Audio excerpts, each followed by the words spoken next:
Hi, everyone, and welcome to another episode of the Sarcoma Sisters. Today, we are so excited because we have Dr. Breelyn Wilky with us, who is another sarcoma legend. She has done so much in the world of sarcoma, and she's such a diverse person. I mean, I think I can show my age by saying she's all that in a bag of chips. And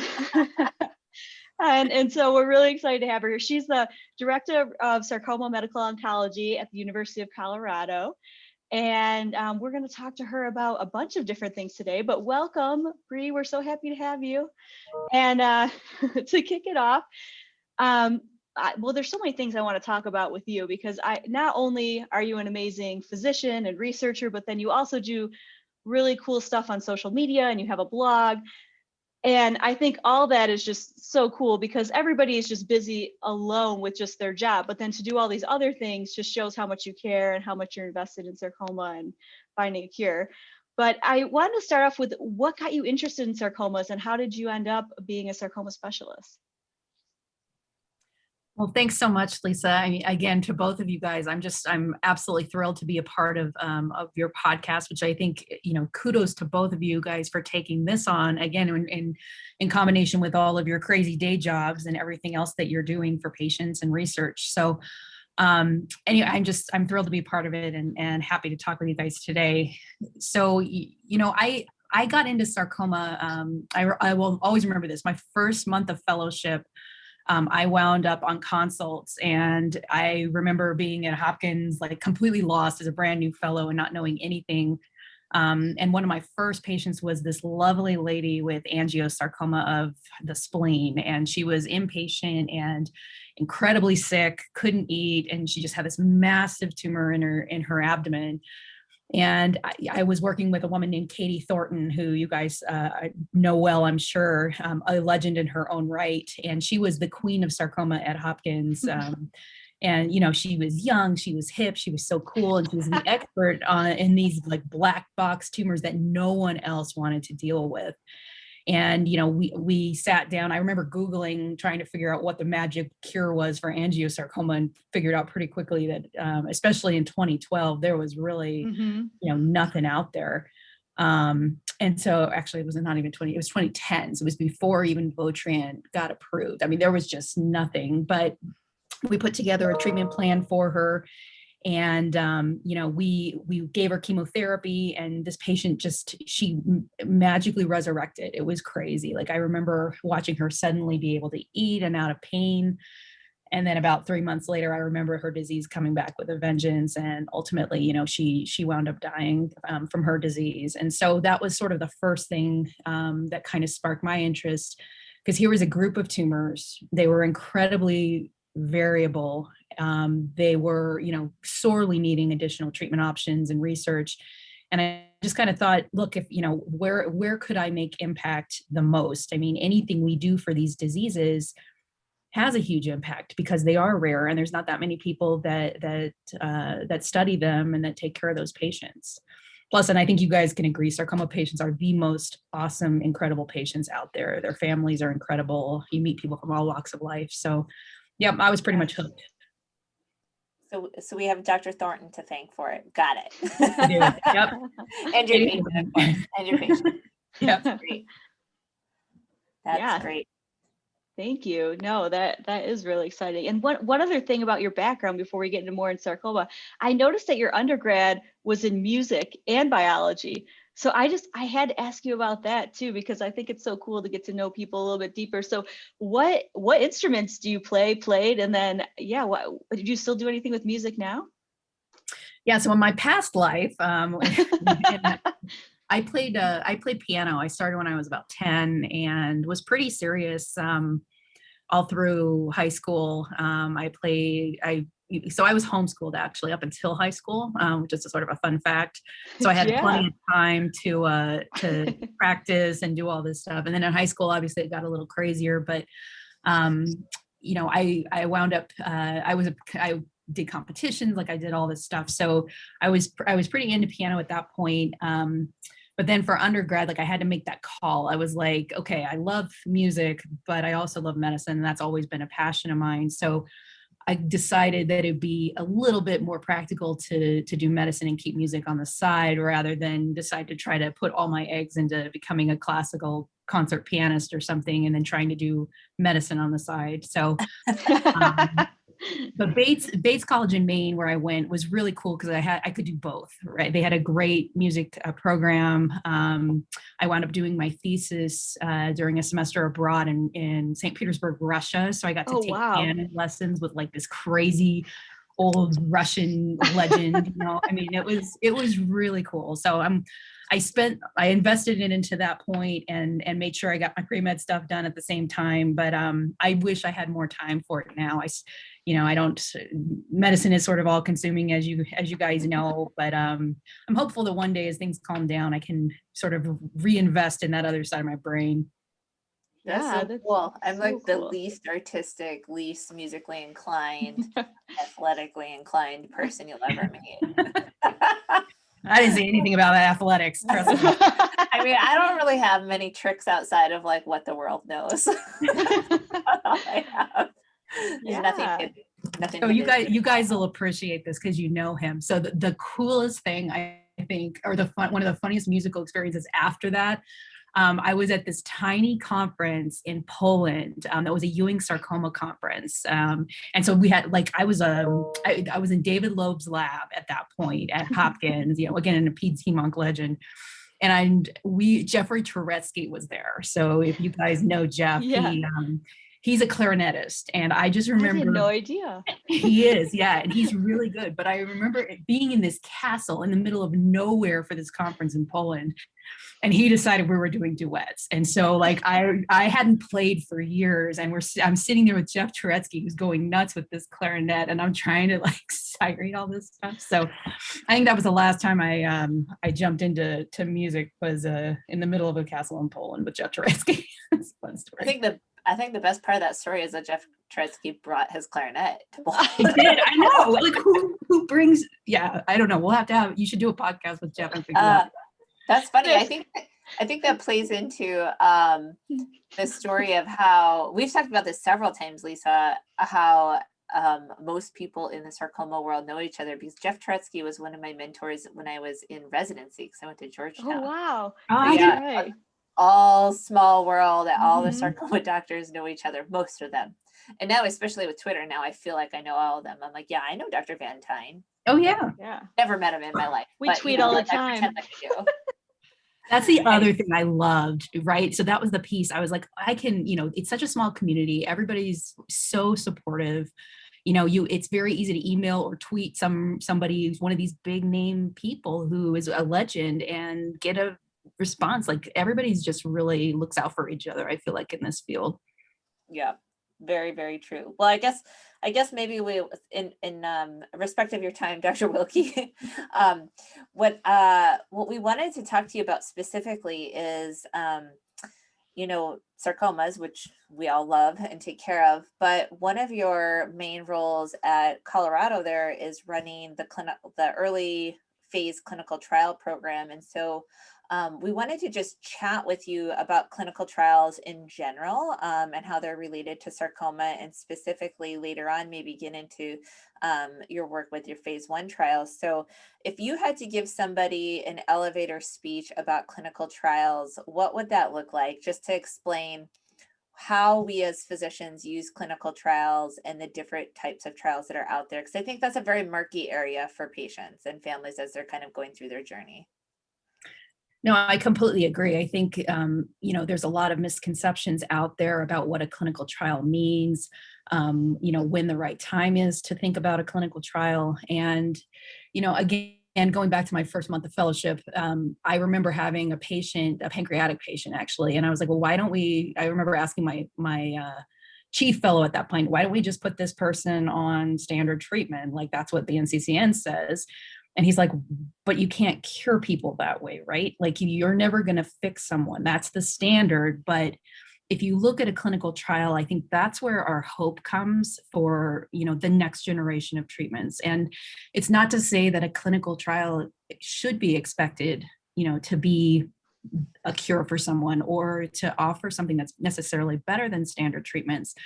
but there's the hope there. And I think that's where, you know, especially with sarcomas and my patient with, you know, no treatment options. I mean, I realized very quickly that just doing standard treatments was not what I wanted to do. Like I wanted to be on that cutting edge and sort of that next generation of therapies to provide that hope for people, for all of us.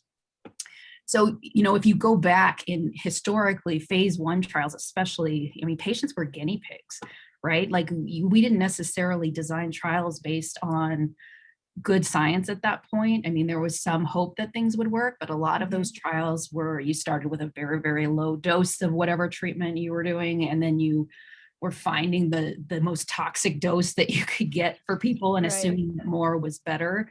You know, and that's just not the case anymore. So I kind of deviated from my elevator speech, but basically, you know, not all trials are created equal. And I think the key thing if you're a patient and you're thinking about a clinical trial, is really what are my options right now? Like what has been proven, what is out there that I could choose from, that's sort of a standard approach. And then how are these trials different? Are there, you know, what's the science or what's the evidence that suggests that these therapies might be effective for patients? Like, why are we even studying these treatments?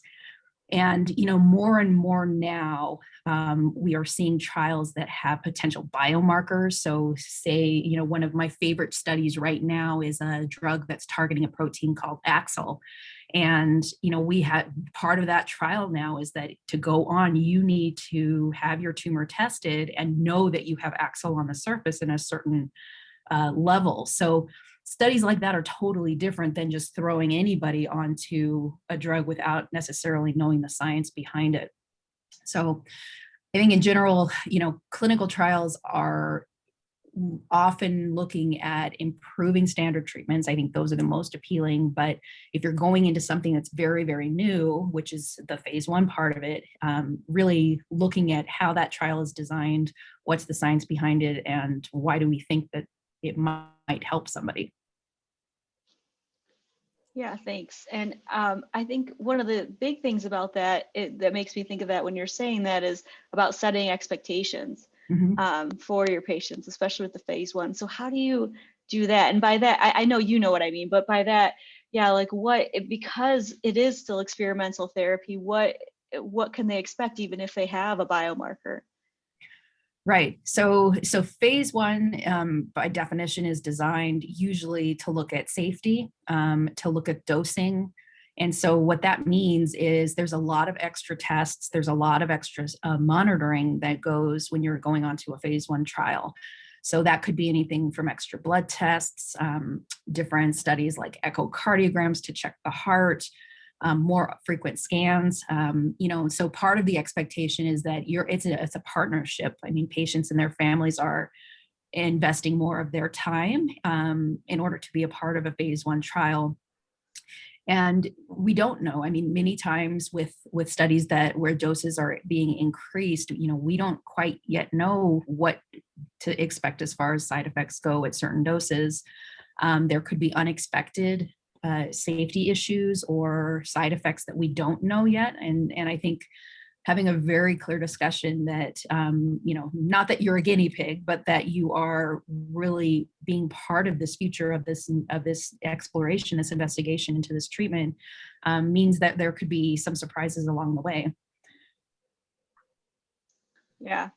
I think that that's so important, and that's why I like having this podcast too, because I think, you know, everybody, I think that physicians, you know, it's such an important part of their job, and I think everybody tries to do that, but being either in the patient's shoes or where the physician's at, sometimes that doesn't always get across so clearly, not to anyone's fault, just because of everybody where they're at and what they're hearing and everything. So I think that's so important. Just like you said, it's so important that from the hope side of it, I think that was such an important thing too, because there is still hope, and then that you'll be helping people in the future as well. So I know there's not a question in there. I just want to say yes. I agree. I'll let Wendy ask a question, but if not, I can always ask more. We never really run out of questions. So that we don't. So that kind of goes over the early therapeutics or like the phase one, maybe like first in man sort of trials, but can you expand a little bit further on the other types of trials that are available? And then I'll have a follow-up question for that afterwards. Right. So phase one again is sort of the first look, first in human, sometimes even, or first combinations, looking at safety and those sorts of things. And so those are usually fairly small trials. So once we have a dose and we have some safety information, the next step is usually a phase two study. And the point of a phase two study is to get a look at whether or not there is potential efficacy, or meaning, does the treatment actually help people? Does it slow the tumor growth? Does it cause tumors to shrink down? And these are slightly bigger studies, but again, still usually under about 50 patients, although that's changing as time goes by. They keep seeming to get bigger and bigger. The nice things with most phase twos are that the majority of them are not going to have something called a placebo or a sugar pill, as you guys know.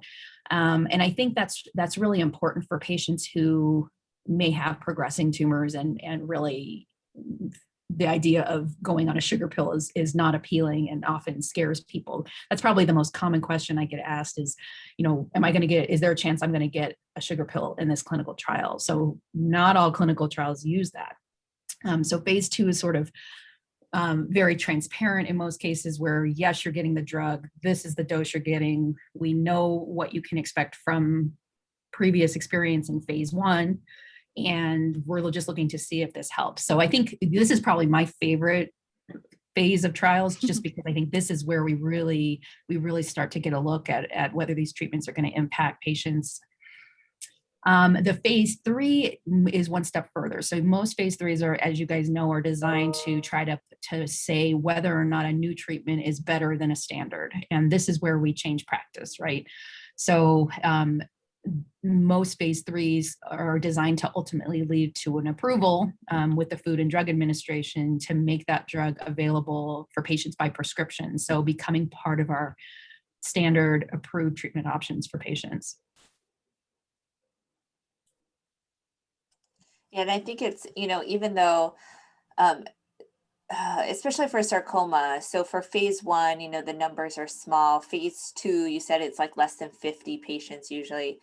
I'm working on a phase three trial for sarcomas, and it's 100 patients. I mean, our numbers are small in sarcoma, and I think that like looking at trial design for sarcoma patients, because there's, I don't know, what did Dr. Christina, I can't ever say her last name right correctly, that presented at CTOS recently, said there's like so many different subtypes of sarcomas now, and angiosarcoma is not the same as Ewing sarcoma, which is not the same as, osteosarcoma. And so we really parse down into these really, really tiny buckets of sarcoma patients, and it becomes really, really hard to run these trials. So it's something that we struggle with as a group of researchers, clinicians, et cetera. So, thinking of like contemporary news right now, the phase three trials with the COVID vaccine, where people are like, oh my gosh, we only tested it in 30,000 patients. Like, that's never going to happen in sarcoma. We will never have a trial with 30,000 patients.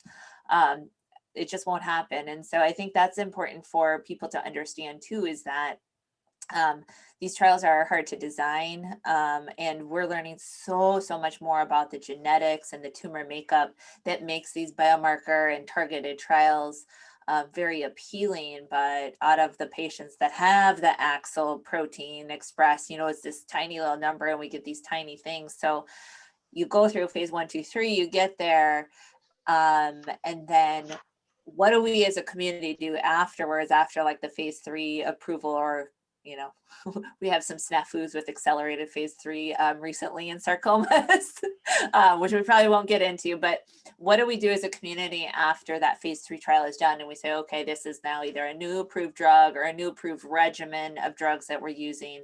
How do we ensure like ongoing safety for our patients because our trials are small? No, you hit a lot of really important points there. I mean, you're right. So we're never going to run the breast cancer size trials where there's thousands and thousands and thousands of people who all can be very, very clearly classified into different groups. I mean, even within sarcoma types, so a leiomyosarcoma, we know now there's the genetic differences between different people with leiomyosarcoma is incredible. And, you know, within those subtypes, treatments can help some people and not help others. And so besides the point that we need to just continue to be learning from every single patient who goes on these studies, which has its own issues as well, but trying to get blood and biopsies, you know, from patients, particularly in phase 2 or phase 3, to try to understand who it's helping and who it's not, is so important. With rare diseases, you're never going to have the numbers to parse that out. Like you have to learn from every single patient that you have the opportunity to study. So I think the key thing, as you said, is continued follow-up and real world experience. So, you know, I know that there have been long-term follow-up studies, but particularly for diseases like gastrointestinal stromal tumor on the adult side. So they do a really good job of looking at long-term outcomes and just to kind of make sure that things are actually holding once they get past the approval. For clinical trials, there's a rigorous set of eligibility criteria, right? So only the healthiest patients and, you know, patients without other comorbidities or other diseases that could be complicating things are going on these studies. And so when you go into the real world where not every patient perfectly checks every single box, again, you can wind up with new issues that you might not have foreseen. And I think, you know, there's ways for us to report those events that happen afterwards. And I think, but I really think the power, the challenges with a small group of patients or a rare tumor are obvious, but I think there's also benefits too, which we were chatting about before we started recording, is that we all kind of know each other, and these things start to percolate through the unofficial channels of, you know, hey, I'm starting to notice this with this. What do you guys see? We all sort of are connected to each other. I think there's not like a 6 degrees of freedom in sarcoma. I think it's like solidly 2.7 degrees of freedom. Like you can always find somebody 2 people away that knows the person that you want to get a hold of. And so I think that is a misconception among our patients too. Lisa and I have talked about this a little bit on some other episodes, that at least what I've found in the sarcoma world, and I think this is a good example because Bree and I met randomly through another person. I guess it's not random because we do sarcoma, so it's not random. That was a dumb thing to say. But, you know, we all communicate with each other about our findings, our success, and our failures. You know, when things fail our patients, we all chat about those things too, and communicate that. Back in the day in person at conferences, but now via Zoom. Mm-hmm. Or so Twitter. Yeah. So, you know, I just always want our listeners and our patients to know that we're talking with each other, and we're trying to do the very best and stay the very most up to date that we can. And I always welcome questions and concerns from my patients, and hearing about the trials that they find online. And we're always able to reach out to one another no matter where we are. So I guess that's one good thing about being in a smaller subset of medicine. So I think that's all really interesting and neat. Lisa, I'll let you ask a question because I have one more. Well, I was thinking about what Bree was saying about, you know, it's so true for clinical trials. It's all very regimented, the inclusion, exclusion criteria. So it's sometimes disappointing for a patient because they find a trial that they really want to do, and then for some reason or another, they don't qualify. But then the other cool thing that's definitely taken hold over the past 5 years, maybe even 10, is big data. And that's where we look more at that real world, you know, that like you were talking about, like trying to, there are these other companies that, or universities like the University of Chicago, I think it is, that that gather all this data on patients from different places to then see, well, what's happening in the real world, like with these just drugs or different things. But Bree, do you have any experience with that, or do you have any thoughts on big data and sarcoma? Yeah, I mean, I think that the big data stuff that we're doing right now, whether it's sort of the long-term monitoring or looking at these big databases, there's projects like Orion, for example, which we're a part of here in Colorado. Which is a group of about 12 or 15 institutions where patients who are undergoing surgery can get consented to be a part of Orion, and that means that a piece of their tumor, as well as some extra blood samples and their clinical data, they're now identifying information, but basically all of their clinical history, what treatments they were on, their stage of tumor goes into this giant database to go with tumor sequencing, to go with looking at, or at least having those samples banked away. So, with numbers, I mean, and sarcoma has been one of the diseases or one of the cancers that has been able to accrue really, really, really well to this Orion project. And so you now have this mountain of data to mine and to look at some of these these questions or that come up potentially. So, and then you compare it with genetic data. So you think, okay, well, I'm seeing that there's a certain number of angiosarcoma patients that seem to respond to this drug. I wonder if we could pull patients who've been treated and kind of look at, what's their genetic background, or immune therapy too. So immune therapy, which we didn't even get into yet, is it's really hot topic, which I'm obsessed with, full disclosure. But so, now more patients are getting treated, but, to have partnerships, and we've got to have the partnerships. And I think we do it informally, but when you're really trying to study rare diseases, there's strength in numbers, not just for doctors, not just for patients, but just having those samples to look at and to be able to do that research is going to make things much better in the future. Yeah, definitely. And then, yes, let's talk about immunotherapy, because I know it's patients brought it are up. obsessed with it as well as all of us. So yes, please you can start wherever you would like. And then I didn't ask you yet about does your lab research do immunotherapy as well? Because please let us know about your lab research and go from there. Right, just throw things at me virtually if I start going on too long. No, you will not. So, in fellowship, Hopkins had a huge immunology group. I mean, they're one of the best in the world, really. And, I was always like, immunotherapy was just beginning when I was in fellowship. We had some of the first patients with lung cancer treated with anti-PD-1 therapies on the floor. And, so we were all part of that whole immune therapy. But I think that, that I never really saw that as the key to everything for sarcomas in particular, just because, again, it was just so early. But, I had 2 patients in Miami where I was before I came out to Colorado, and I saw really, so there's this lady with angiosarcoma, again, who she had it on her face and had been treated with no less than a dozen different treatments, including a horrible surgery to remove part of her nose, radiation, a zillion chemotherapies, and it just kept growing and growing and growing. And it was just absolutely horrible. And we put her on a phase 1, first in human, first dose level. So she got 1/10 of the dose of an immune checkpoint inhibitor that we expected to be effective. And her tumor literally exploded. Her immune cells went into her tumor. And by about 1.5 years after, she was completely cured. So disease gone, like biopsy, no angiosarcoma. And she's now 4 years out, I think, off of treatment and has not had a recurrence. That's amazing. It is. And all you need is one of those. In the sarcoma world, you need one patient and you see a response like that. You see the odds completely blown. My whole thing was, I got to figure out, how do we get this to work for everybody? Because the immune system has that variability. It has the adaptability. It can learn, it can remember, and it can be very flexible to deal with the diversity that we see in sarcomas. But obviously, it doesn't work for everyone yet. And we need to figure out why. We need to figure out how to make that work, and how to tweak the tumor or tweak the immune system to make them work better together.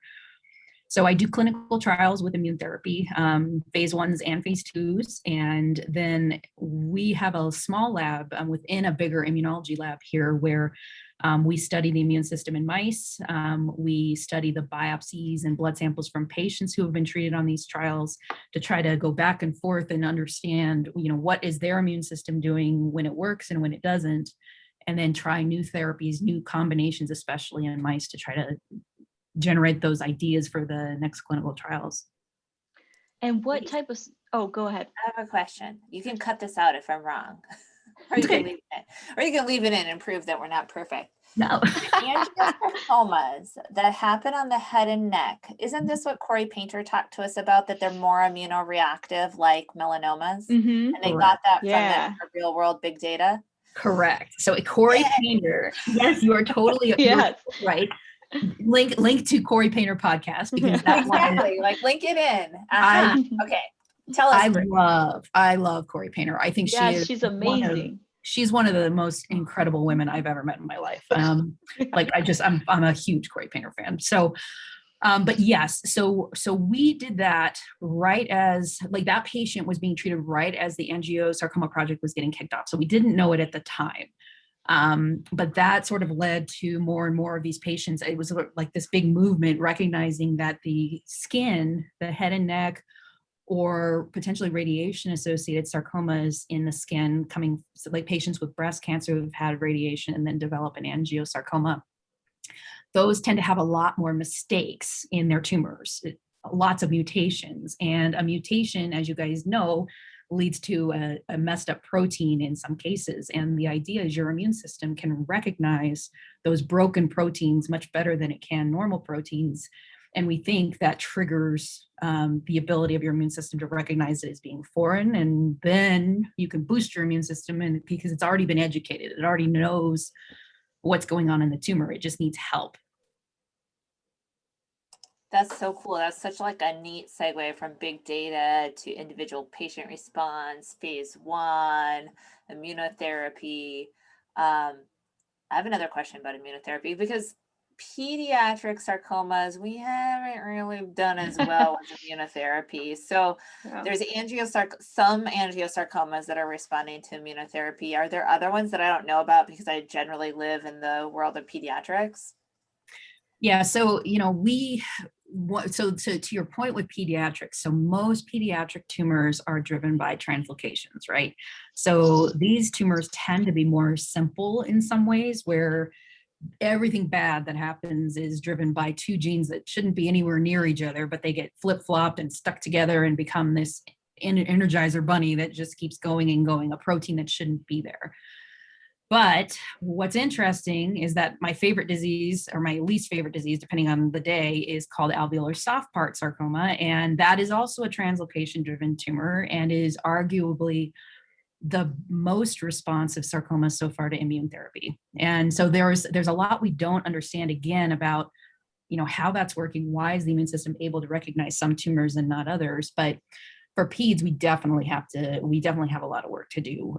Ewing sarcoma, rhabdo, it just hasn't been as effective. But, one of the things that I think is going to emerge over the next couple of years is the idea of putting chemotherapy in combination with immune therapy, because chemo drugs, while they are really good at killing cancer cells, they also are really good at triggering the immune system to go into the tumors and clean things up. There's a lot of damage signals and, kind of almost like being infected by a virus. Some of those pathways that get triggered by chemo are the same. So I think we are learning more and more that chemotherapy is a potent booster to the immune system. And maybe that's the trick for some of these other pediatric sarcomas. Yeah, it's sometimes I look at the adult world with a little jealousy. Believe me, so the 70% cure rates in Ewings and osteo. Fine. That's funny, because I was just sharing my joy with one of two of my adult sarcoma physicians here about a non-sarcoma solid tumor in children that is very responsive to chemotherapy, and I was like, look at this response, and they were like, whatever. That's nice. Anyways, and we have tried some immune type of therapy in combination with chemo for childhood tumors, like the ganitumabs and stuff, and everything's just not really worked out too well. So to the world, we are trying, and I don't think we've given up on immunotherapy, but I think you're right. We have to be smarter and try different ways, because it's not going to just giving a PD-1 inhibitor. That's not going to work for the majority of the sarcomas. Right. Yeah, I think it's what Bree said, there's with her example of her angiosarcoma patient, it's because we do have some patients who have these, their tumors have this amazing response where they just explode and go away. And we just need to figure out this simple thing, figure out why do some people with the same disease and they don't look that different on paper, even when you do the genomics, why do some respond and some don't? So it just shows you, how much more we have to do. That's funny. You remember we were talking before we started, Bree, about where we met? And at that sarcoma conference, that Quad W sarcoma conference, I was really young at the time. I think I was just right out of fellowship or still in fellowship. I can't remember. And I remember on like the last day, Dr. Hellman said, we have to continue to learn not only from the people who don't respond, but are exceptional responders. Mm-hmm. And I just remember, that was probably like 2013 that he said that. And I've always thought that, like, how do we learn from these exceptional responders so that we can find more exceptional responders and learn about the ones that do and don't respond? So that's funny. Weird.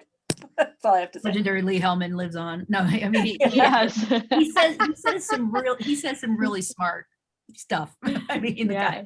No, but I think that's if you had to sum up rare disease research and sarcoma research in one sentence, I think that's the most important thing. And I truly believe that.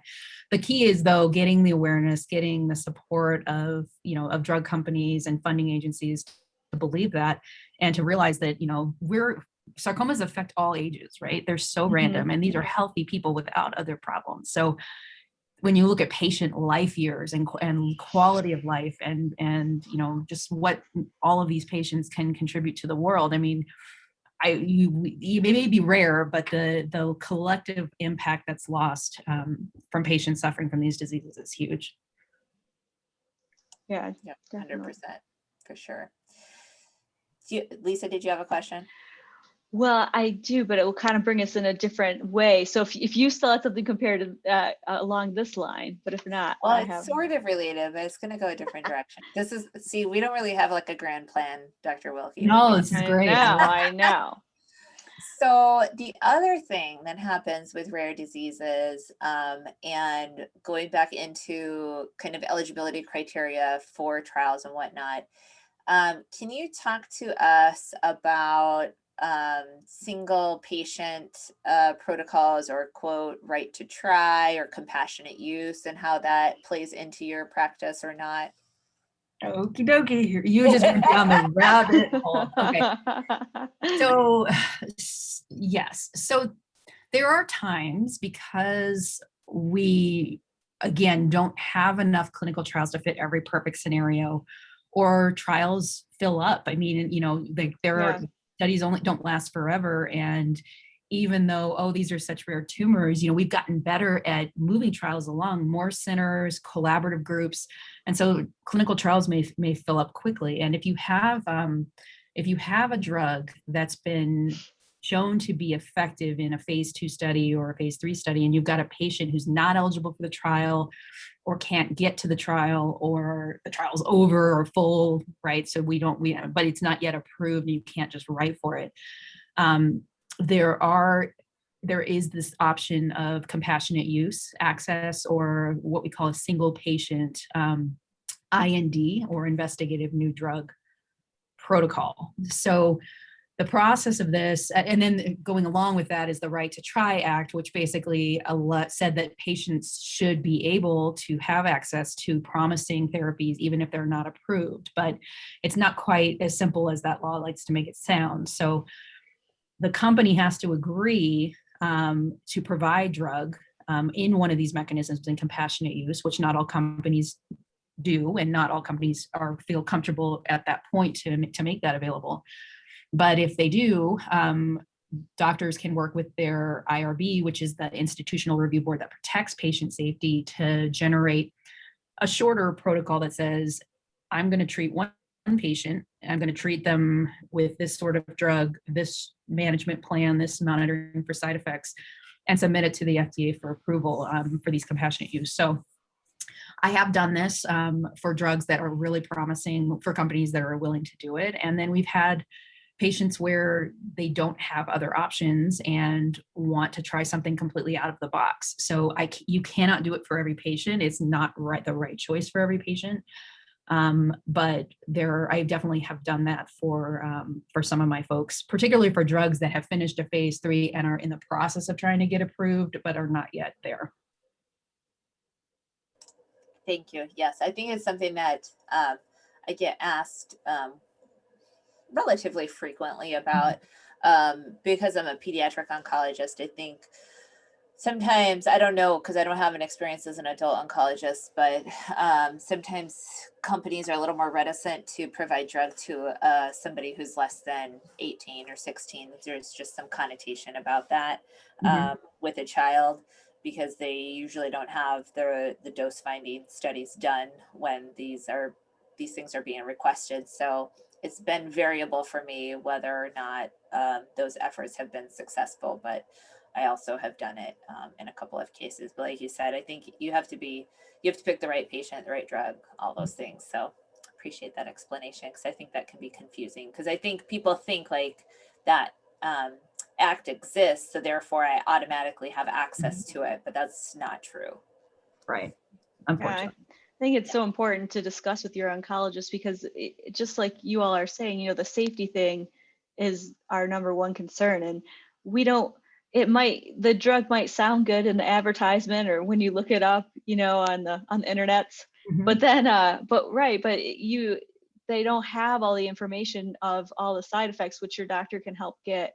And because we definitely don't want to make anybody worse, and there's always a risk, but I think that's the really hard part about all that. But thank you, that was a great explanation, super helpful. Okay, Lisa, you can take it a different direction. Well, so my other direction is along these same lines. I was just going to ask Bree, what do you think are the top 3, or most, you can give more than 3, most important questions that a patient, someone with sarcoma, asks when they want to talk to their doctor about a clinical trial? And what are like key information points that they should get out when they're trying to think about, of course, the best, there's only so much we know, like you said, about how much it will really work, but what are other things to consider too? Right. I think there's a lot of questions the patient should be asking, and it gets a little crazy. What do you think, that you wish people knew about, or you think that are really important if they don't have the amazing Dr. Wilky to go to as their physician? I mean, I think it depends on what the trial is that you're looking at in general. Like there's going to be always a bunch of specific questions, but I think question number 1 is, why do you think this trial is a good fit for me? For me, my cancer, my treatment, whatever I've been through as a patient, because not all trials are right for everyone. And there's part of it is the science. Part of it is, okay, is there any reason to think that this therapy might be effective for this particular type of tumor? Recognizing nothing is a guarantee. The second question is, how many patients have been put on this already? Where is it in the development process? And what have we learned so far in people, not just the science before, right?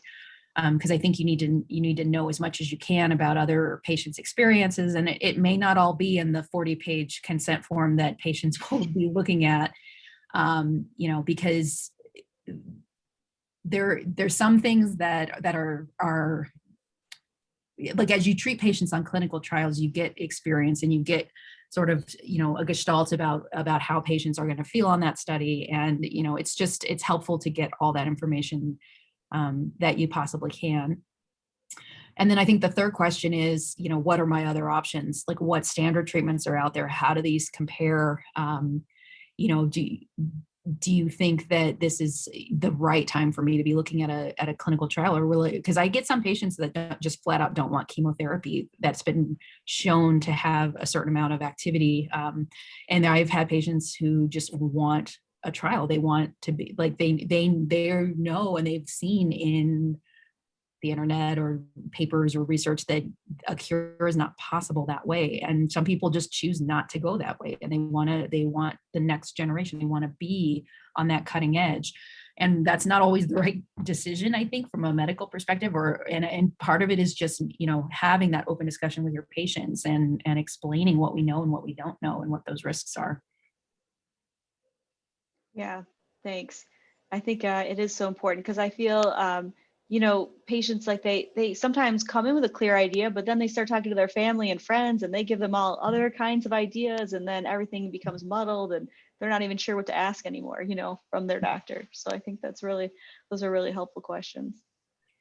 I think the key thing is to ask about, so the one thing I will say is I've had patients, and I'm sure you guys have too, that look for alternative treatments, and that, I've had people go to Mexico or to, to other countries for new things and for other treatments that are not standard therapies. But the problem with doing that, as opposed to doing a clinical trial, is there's very little oversight.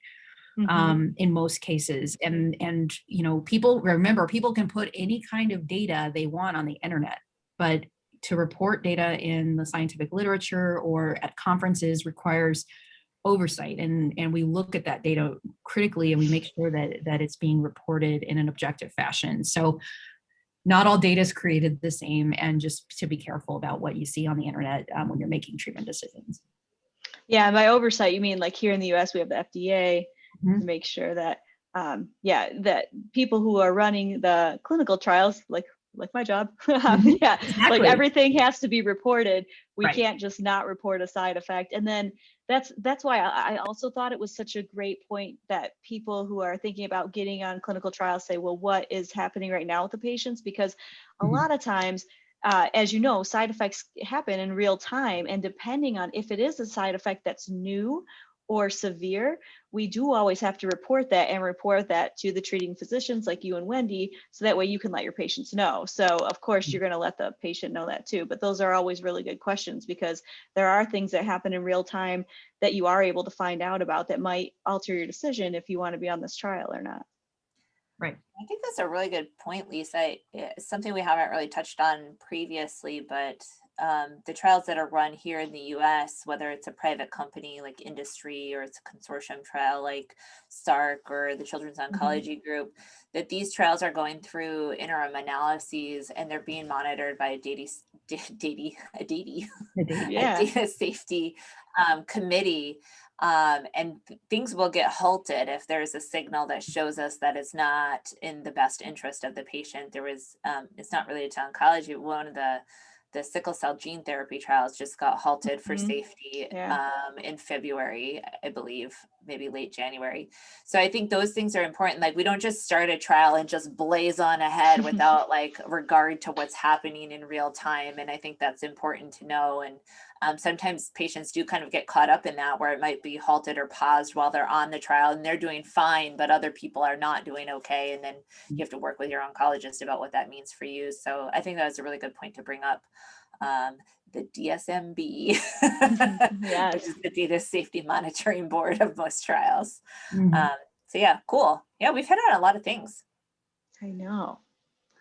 I don't know if I had a thought earlier on about something and I got distracted. I'll think of it. But anyways, well, carry on. I can still ask one thing that Bree does a lot of, which I have noticed since I stalk her on the socials, is she does so much for fundraising, and I just wanted to ask you what your thoughts were, if you have some NGOs or charities that you are really tied to, or just what you can do to encourage people to do more of that. I mean, you do so many things, which I think is so important, because that's the thing, all this research costs money. So yeah, I just want to know, just, you can tell us about, name out a few, or just tell us your favorite things that you've done to fundraise, all that.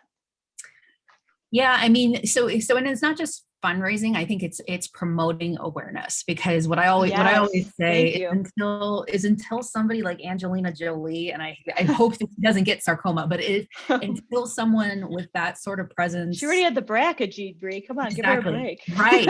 Well, so now everyone knows what the BRCA gene is, right? No, so, right? Yeah.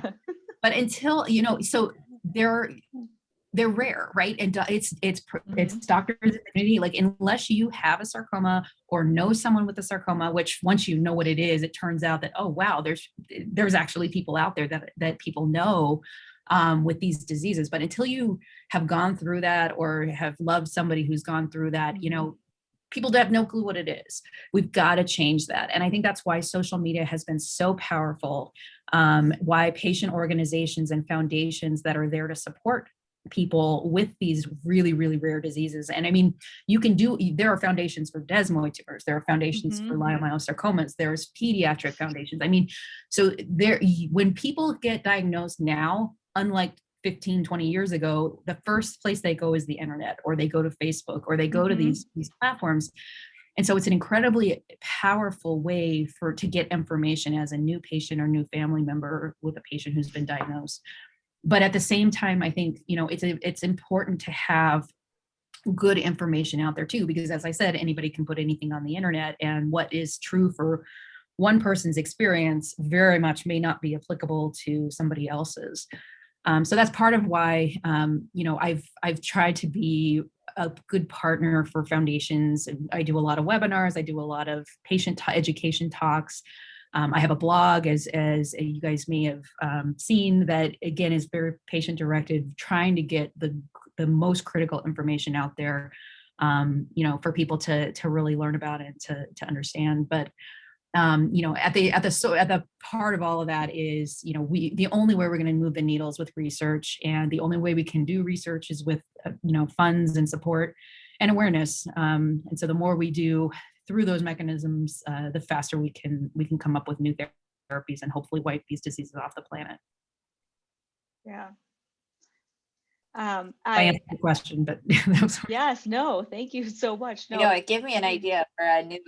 It gave me an idea for an upcoming podcast, Lisa, about all the ways that research is funded and how that all works. All the way. That all the comes way. from Yes. like when I was doing bench research in my previous life, like my dad would always ask, like, why don't you see patients? I don't understand what you're doing, and why do you keep writing all these Why grants? do you just see these animals? Well, yeah, like why are you writing grant after grant after grant and failing? Oh, And but We'll let your dad know. Don't worry, that happens to everybody. I don't think my dad oh, listens to podcasts, but if he did, but yeah, I think that we could talk about that in a future episode. But anyways, just food for thought. But yeah, I think you're right, Bree. There's so much that we can do for awareness. I've definitely seen a change in the last 10 years since I've been, you know, graduated from fellowship and whatnot, of what's available. And for me, and I think this podcast is part of that, Lisa, is, oh gosh, everything's closing on my computer. Is, you know, how do you, like, I had to decide, like, do I want to be a part of the conversation, or do I just want to complain about the conversation that's online and not be a part of writing the Mhm. misinformation or putting the information out that I think is important and relevant and correct. And so that choice isn't right for everyone. Obviously, we're all three here on a podcast. Bree has a blog. I mean, we all want to be part of the conversation to help people.